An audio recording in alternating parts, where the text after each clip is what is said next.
Shawn, thank you for being with us. Everybody down there was telling me I had to talk to you. You're the guy who's going out and actually helping people and bringing them trailers. It's getting cold.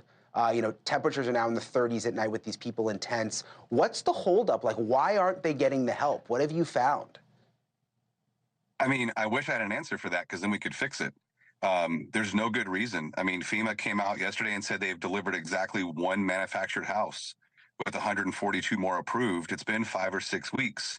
I don't understand with that kind of budget how they don't have all 142 deployed. I think, like you said with your interview with the other guy, it's just everybody's running around in circles, talking about rules and regulations and zoning and who owns this land and who owns that land. Who cares? Get them in houses, get them warm, and we'll figure that out later. But it seems like it's just thick with bureaucracy and it's slowing it down. Yeah, I mean, these are mountain people. This isn't like a city. People live on their great-grandpa's land, and they don't know where the deed is, and FEMA wants to see it, and that's not really how it works there. There was a lot of intrigue, Shawn, when I was there. People were intrigued by this FEMA compound off the highway, this big compound. There's armed guards outside. Take a look at this. A lot of the locals I've spoken to are particularly upset about a FEMA compound they say is much nicer than the donated trailers that they are staying in. It's hard to see, but this right here, I'm going to slow down, is the entrance to the compound. There's a lot of security.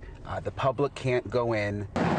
We drove up onto a hill behind the compound for a better view, and you see how massive it is. A sea of government trailers. It's so organized and secure. So different from how the people we met are living here.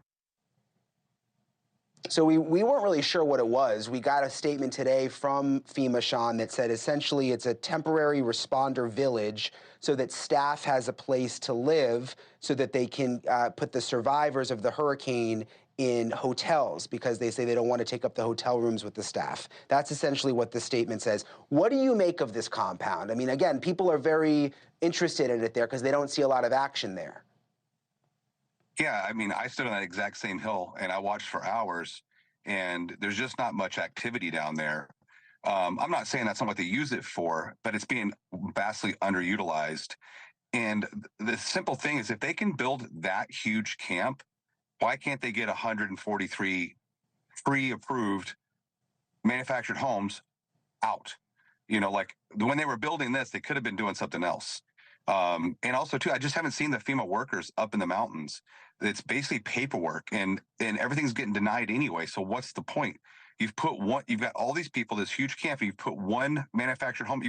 You've ended homelessness for one family, and the citizens have done it over and over and over again. That's just inexcusable. Yeah, and you look at the difference between their compound, which it just looked so secure and orderly, and then the way that the people that we saw are having to live and haven't been able to get any kind of RV or a real shelter.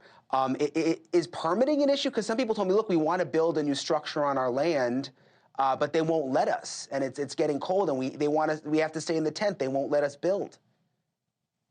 Yeah, so the permitting's tough because a lot of this stuff, like you said, it's one family's land. I got 95 acres up in the mountains, and they don't spend $5 or $6 grand to resurvey off pieces, and the bureaucracy loves everything super organized, very, by the books.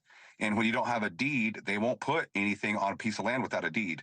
And I understand fundamentally why they say that, but again, put a house down, we'll figure it out later. People need a place to live. We'll worry about the rules later. And I think even fundamentally, I don't even understand why we gave the government the power in the first place to tell us what kind of house we can live on our land in. It's got to be this many square feet, or, has to have this type. It's not your business. It's my private property. I want to live in the house I want to live in. And now they're trying to force, like, all these tiny homes don't meet code. Who cares? They got a heater and a bed and a bathroom. Right now is not the time to worry about codes.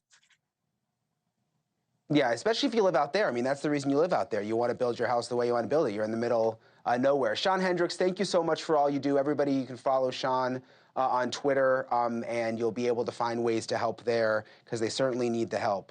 Shawn, thank you for coming on tonight. We appreciate it.